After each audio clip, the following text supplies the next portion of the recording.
जय हिंद दोस्तों, त्यागी trading tips में आपका स्वागत है। दोस्तों, इस वीडियो के अंदर हम बात करने वाले हैं कुछ ऐसे शेयर जिनके अंदर 40 से 50% की गिरावट हुई है या 30% से ज़्यादा की गिरावट हो गई है, जो टॉप बनाया था। टॉप से या फिर 1 साल के अंदर या 1.5 साल के अंदर लगातार गिरावटें हैं। कुछ के अंदर तो 70% की गिरावटें देखने को मिल रही है। गिरावट का कारण क्या है उसके बारे में यहाँ पर बात करेंगे। दूसरी बात, हम यहाँ पर बात करने वाले हैं पर्टिकुलर आपके द्वारा बहुत ज़्यादा पूछा जा रहा है ईटीएफ खासकर किसकी, गोल्ड की और सिल्वर की। खरीदनी चाहिए क्या नहीं खरीदनी चाहिए, उसके बारे में आप बहुत ज़बरदस्त पूछ रहे हैं।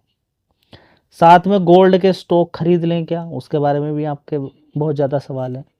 ठीक है, तो चलिए शेयर के बारे में तो हम जानकारी आपको देंगे ही। सबसे पहले हम इस गोल्ड की प्रॉब्लम को ही सॉल्व कर लेते हैं। देखिए, इस शेयर से आपको सीख एक मिल जाएगी, गोल्ड की जानकारी इसी से मिल जाएगी आपको। ऐसा नहीं कि ये गोल्ड वाला शेयर है। इस शेयर को देखिए 62 रुपीज़ के आसपास तक कहाँ पर पहुंच गया, 284। फिर हुआ क्या, गिरावट। सबसे पहले आप देखेंगे कि गोल्ड के अंदर तेजी बनने के पीछे कारण क्या है। गोल्ड और सिल्वर के अंदर तेजी बनने के पीछे कारण क्या, ग्लोबली रेट बढ़ रहे हैं। ग्लोबली अगर किसी भी चीज़ के रेट बढ़ते हैं तो वो इंडिया के अंदर भी उसमें उछाल देखने को आपको मिलेगा। तो गोल्ड के अंदर ग्लोबली अगर आप देखें तो तेजी बनी हुई, उसके पीछे के कारण क्या क्या हो सकते हैं। उसके पीछे का कारण ये है कि गोल्ड को सेंट्रल बैंक ने ज़बरदस्त खरीदा है।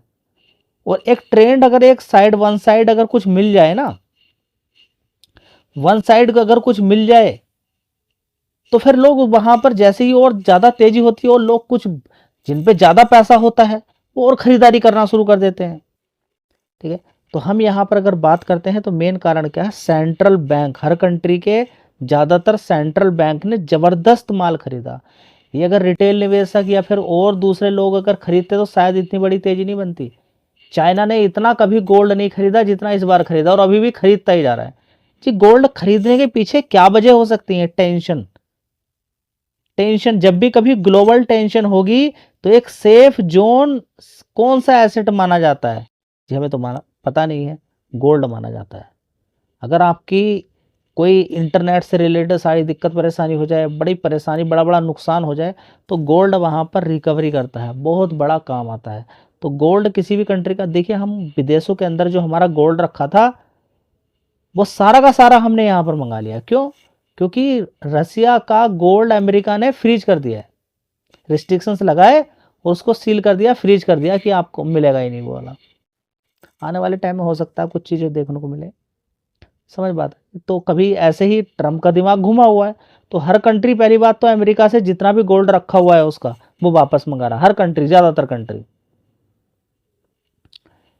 अमेरिका के अंदर हो, इंग्लैंड के अंदर हो, कहीं पर भी रखा हुआ है गोल्ड, तो वो ज़्यादातर कंट्रीज क्या कर रहे हैं, अपना गोल्ड को वापस मंगा रहे हैं।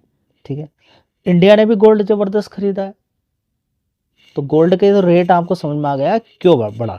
ठीक है, क्योंकि देखेंगे इंडिया के अंदर ही, मान लीजिए इंडिया के अंदर गोल्ड की बहुत ज़्यादा, और कंट्री के अंदर इतना है या नहीं है मालूम नहीं है, लेकिन फिलहाल अगर इंडिया की अगर आप बात करते हैं तो गोल्ड की खरीदारी ज़बरदस्त की जाती है। जी क्यों?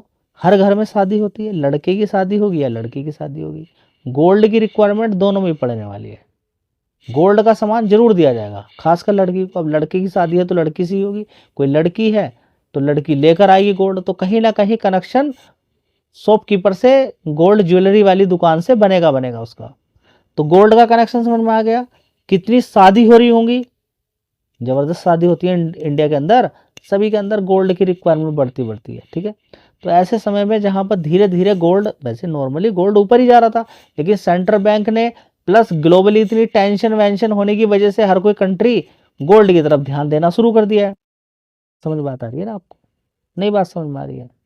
ठीक है, तो यही कारण है कि गोल्ड की खरीदारी कर रहे हैं, जिससे उनका रिजर्व भी बढ़िया रहेगा। ठीक है, ज़्यादातर कंट्रीज ने ज़बरदस्त खरीदा, अभी भी खरीदारी हो रही है। दूसरी बात, अगर इंडिया की बात करते हैं तो इंडिया के अंदर शादी के अंदर इतनी शादी होती हैं, एक सीजन की अगर बात करें तो लाखों शादी होती हैं, 50-50 लाख 60-60 लाख शादी हो जाती है। उसमें गोल्ड ज्वेलरी का ही इस्तेमाल किया जाता है। और ख़ासकर आप देखेंगे गोल्ड खरीदने का है ट्रेंड ही है इंडिया के अंदर। ब्लैक मनी के रूप में भी गोल्ड को रख लेते हैं। समझ में आता है ना कि हाँ कुछ समझ में नहीं आ रहा, बहुत पैसा हो गया, चलो गोल्ड खरीद के रख लो, उसकी वैल्यू तो कभी गिरेगी नहीं, खरीदा रखा रहेगा, घर में रहेगा, सेफ रहेगा, कभी काम आ जाएगा। ठीक है, तो समझिए कि गोल्ड के रेट क्यों बढ़ रहे हैं। ठीक, लेकिन अगर किसी चीज़ का रेट बढ़ जाए, आप उसके पीछे कुछ रीजन हो, आप तब उसके पीछे भागे तो बड़ी दिक्कत हो जाएगी। ठीक है, तो गोल्ड स्टॉक पे तो बिल्कुल ध्यान ना दें। कौन खरीदने के लिए जाएगा गोल्ड, अब इतना महंगा हो जाएगा, 1.5 लाख रुपए से ज़्यादा हो जाएगा एक तोले का, तो फिर कौन उसको खरीदेगा। अब सिल्वर के रेट लगातार बढ़ते जा रहे हैं, 3.5 लाख तक पहुंचने के लिए तैयार है, 3.5 लाख तक, 3 लाख को क्रॉस कर दिया। ठीक है, तो सिल्वर को भी कौन खरीदेगा, समझ बात आ रही है। तो गोल्ड एंड सिल्वर दोनों के ही रेट हाई पर चल रहे हैं, तो ईटीएफ का तो कोई मतलब नहीं रह जाता। गिरावटें कभी भी इनके अंदर हो सकती है, क्योंकि जिस शेयर के अंदर जबरदस्त तेजी बनती है उसके अंदर जबरदस्त गिरावट होती है। ये शेयर भी देखिए 30-35 रुपए का शेयर सीधा सीधा 300 रुपये पहुंच जाता है, आज की डेट में कहाँ पर है, ऊपर से 50% की गिरावट, से भी ज़्यादा की बड़ी गिरावट हो गई हाई से। समझ बात आ रही है आपकी। तो ईटीएफ का कोई फायदा नहीं है। साथ में स्टॉक की बात करें तो ज्वेलरी खरीदने के लिए कौन जाएगा, गोल्ड खरीदने के लिए कौन जाएगा, तो ज्वेलरी शॉप तो बस ऐसी ही रहेगी, तो उनके अंदर भी कोई खास तेजी देखने को नहीं मिल सकती आगे के रिजल्ट्स में आपको। ठीक है, समझ बात आ रही है। टैरिफ यूरोपियन कंट्री का, रशिया यूक्रेन की लड़ाई, ईरान की इजराइल की लड़ाई, ये सारी लड़ाई कहीं ना कहीं गोल्ड के रेट बढ़ा देती है, टेंशन में गोल्ड भाग ही जाता है। ठीक है, तो हर शादी में इस्तेमाल होने का मतलब, और ब्लैक मनी के रूप में रखने का मतलब, और सेंट्रल बैंक खरीदने का मतलब, गोल्ड के रेट ऊपर भागे तो अब ईटीएफ का कोई मतलब नहीं रह जाता है। कितना कमाओगे वहाँ पर अगर कोई चीज़ पीक पे खड़ी है तो। ठीक है, ये तो सॉल्यूशन आपको देखने को मिल गया। एक चीज़ आपका मन और करता है कि हमें कोई एक ऐसे 1-2 शेयर बता दें जिसके अंदर हमारा पैसा बनता रहे, सेफ जोन से रहे, ऐसे टाइम पे जहाँ पर बड़ी बड़ी गिरावटें हो रही है। देखिए एचडीएफसी बैंक के अंदर गिरावटें होंगी, तेजी होगी, गिरावटें होंगी, तेजी होंगी, ये चलता रहेगा। वह एक शेयर के बदले में एक शेयर मिला था, बोनस के बाद वो नीचे एडजस्ट हो गया। इसी तरह से कोटक बैंक भी एक शेयर के बदले में 5 शेयर मिले, वो भी नीचे की साइड में एडजस्ट हो गया, 425-430 रुपये के आसपास है। उसके अंदर भी तेजी गिरावट। बैंक निफ्टी आज 800 पॉइंट ऊपर की तरफ भागी, तो देखिए नीचे से वो 15-30 रुपये ऊपर की साइड में भाग गया, फिर गिरावट। रिलायंस इंडस्ट्री ऊपर नीचे होता रहेगा, आईसीआईसी बैंक ऊपर नीचे होता रहेगा। तो ये सेफ इन्फोसिस, टीसीएस भी यहाँ पर कैलकुलेट कर सकते हैं। इनके अंदर तेजी होती रहेगी, क्योंकि बैंक निफ्टी 50 का वेटेज रखते हैं। उसके अंदर तो आपको मालूम है कि आज भी डबल हुआ है पैसा, गिरावट से भी उन्होंने 2 गुना 3 गुना कर लिया, 2 गुना तक, और नीचे की तेजी करके भी 2 गुना पैसा कर लिया। तो बड़ा प्लेयर तो डेली कॉल पुट से पैसा अपना बनाता है।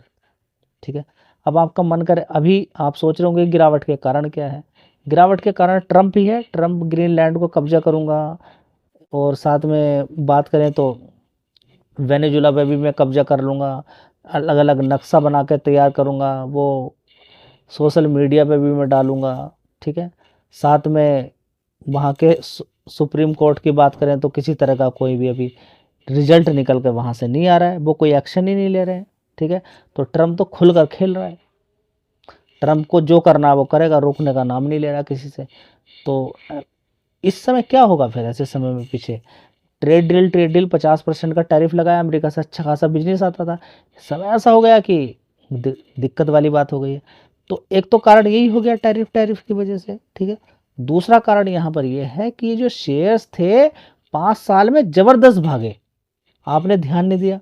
दूसरी बात, कुछ आईपीओ आए, आपने अंधाधुंध उनको खरीद लिया, आईपीओ ऊपर ही खुले, उसके बाद अभी तक उनके अंदर गिरावट देखने को मिल रही है। तीसरी एक अभी रिसेंटली जो हाल फिलहाल की जो गिरावटें रहती हैं, उसका एक बड़ा और कारण आता है, वो रहता है कि रिटेल निवेशक। एमटीएफ का नाम आपने सुना है? जी नहीं।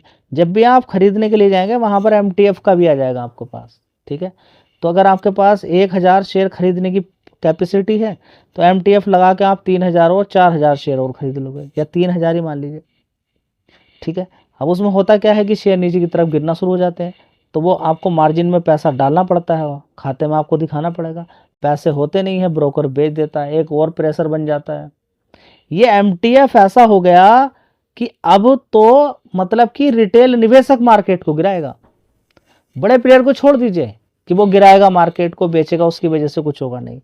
और तेजी भी इनकी वजह से हो सकती है। एमटीएफ से मारेंगे, कैपेसिटी थी 1000 शेयर खरीदने की, खरीद लिए 3-4 हजार शेयर, वॉल्यूम बढ़ेगा, शेयर भाग जाएगा। आप कहेंगे ये तो शेयर भाग रहा है, आपको मालूम ही नहीं कि किसी कोई ग्रुप जुड़ गया, 2-3 हजार 1000 लोग जुड़े, उन्होंने एमटीएफ से मार दिया, अब वो शेयर के अंदर तेजी बन गई। आप कह रहे हैं तेजी तेजी तेजी बन रही है, उन्होंने फिर बेचना शुरू किया, शेयर गिर गया नीचे की साइड में।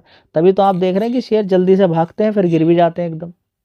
तो कोई शेयर अगर आपको लगे कि आपने कोई रिस्की टाइप शेयर खरीदा, अच्छी खासी तेजी बनी, तो उसके अंदर अगर अच्छा पैसा बन रहा है तो लेके निकल जाए उसके अंदर, नहीं तो फिर शेयर वो गिर जाएगा। इसी शेयर को आप देख लीजिए ना, आप इसी को देखिए, क्या चीज़ समझ में आती है आपको कि यहाँ पर 62 था, ऊपर की साइड में 300 पे किसी ने नहीं निकाला, तो नीचे की साइड में आज कहाँ पर 127 रुपये पे। तो भाई साहब अगर आप यही करते रहेंगे कि हाँ, देखिए नियम आपको पुरानी रूढ़िवादी नहीं बनना है, आपको मार्केट काम कैसे करता है उसके अकॉर्डिंग अपने आप को चेंज करना पड़ेगा। कौन कौन नए प्लेयर आ रहे हैं, किस किस तरीके का एक्शन देखने को मिल रहा है, तो देख लीजिएगा इस शेयर के अंदर कितनी गिरावटें आपको देखने को मिल रही हैं। हाई 300 था, आज की डेट में 127 रुपये के आसपास है। दोस्तों अगला शेयर है कल्याण ज्वेलर्स, गिरावट 12% की गिरावट है। तो गिरावटों के वही कारण आएंगे, जितना तेज बनेगा गोल्ड सिल्वर के अंदर, इन कंपनियों ये तो बैठ के देखेंगे। फिर बताइए ना, समोसा बिक रहा था किसी दुकान पे अभी तक 20 रुपए का, और कल से कर दिया उसने 100 रुपए का। तो भाई बना के बैठ जा, कोई आएगा जिसके पास ज्यादा पैसा होगा, नहीं तो रख अपनी दुकान को अपने साइड में, कोई आएगा ही नहीं। ठीक है, तो इन कंपनियों पे तो हो गया बड़ी दिक्कत परेशानी वाली बात। ठीक है, लेकिन जो फाइनेंस वाली कंपनी है उनका मजा आ जाएगा। ठीक है, तो इसके अंदर भी देखिए बड़ी ज़बरदस्त गिरावट हुई है, 670 रुपये से सीधा सीधा गिरते हुए आज की डेट में देखिए आप 389 तक पहुंच गया नीचे की साइड में। ठीक है, तो समझना होगा आपको। दोस्तों गिरे हुए शेयर तो हम देख ही रहे हैं। मुथूट फाइनेंस को आप देख लीजिए, 52 वीक हाई के आसपास है, 3910 रुपये। आप देखिए इसका 52 वीक हाई कितना है, 4000 रुपये। ठीक है, तो अपने हाई के आसपास है, लो कितना है, 1900 रुपये। ठीक है, क्यों? क्योंकि जितने रेट इसके बढ़ेंगे तो बहुत सारे लोग हैं अपना गोल्ड रख लेते हैं और वो पैसा लेते हैं। अब इसके पास तो सेफ है, जो चीज़ रखी है उसके रेट अगर बढ़ेंगे तो इस कंपनी को फ़ायदा होगा। अगर कोई लोन नहीं दे पाएगा एनपीए तो रख लेगा वो, पहले 2 साल 4 साल पहले का गोल्ड रखा हुआ, आज उसकी कीमत बढ़ी है, उसने लोन नहीं दिया तो कोई नहीं, मत दे, उस पर अच्छा पैसा बना जमा रहेगा। और बहुत सारे लोग ऐसे ही करते हैं, उनसे पैसा नहीं दिया जाता है, तो मुथूट फाइनेंस के पास तो गोल्ड की कमी नहीं होगी। ठीक है, समझिए बात को। दोस्तों अगला शेयर होगा रिलायंस पावर। देखिए रिलायंस पावर की भी कहानी ऐसी ही है। इस चीज़ को मैं आपसे बोलता हूँ कि पहले जाइए 5 साल का चार्ट पैटर्न देखने की आदत डालिए। आप कहेंगे मैं नहीं देखूंगा, नहीं देखेंगे तो आप देखिए झटका कैसे मिलेगा खरीदते समय। अगर आपने 5 साल का चार्ट पैटर्न नहीं देखा तो आप दिक्कत में जाने वाले हैं। आप मत देखिए कितना पीछे पीछे भागा है, तो फिर जब गिरावट होगी तो आपके होश उड़ने वाले हैं। तो देखिए 3 रुपये से 1 रुपये से सीधा सीधा भाग कर पहुँच गया 70 रुपये। अब आप कहेंगे गिरावट करके 29 रुपये क्यों आ गया ऊपर से। ठीक है, XYZ रीजन और भी हो सकते हैं कंपनी के अंदर, अलग अलग चीज़ें, मनी लॉन्ड्रिंग के केसेस, दुनिया भर की सारी चीज़ें एलिगेशन लगते हैं, लेकिन इसके बावजूद भी पहुंच गया ना 1 रुपये से। कहाँ पर किसने भगाया उसको, बताइए। दोस्तों अगला शेयर है सुजलोन एनर्जी, मोतीलाल ओसवाल इसके 70-75 रुपये तक के टारगेट दे रहा है, उसको भूल जाइए, ऊपर जाएगा नहीं जाएगा। सबसे पहले आप 5 साल का चार्ट पैटर्न देखिए। मैं आपसे फिर बोलता हूँ, 4 रुपये का था, कितनी तेजी दिखाई, जबरदस्त। जबकि फंडामेंटल सुधार, डेट फ्री, सारी चीज़ें 83 रुक पाया क्या वहाँ पर, गिरावट हो गई, फिर थोड़ी सी तेजी बनी, कहाँ पर है आज 45 रुपये। तो क्यों नहीं देख रहे हैं आप जी? मेहनत, क्या मेहनत करोगे बताइए ना, मेहनत करोगे क्या? तो गिरावटों के रीजन समझ में आ रहे हैं आपको। इतने सारे शेयर्स हैं, वीडियो हो जाएगी 1 घंटे की। धन्यवाद।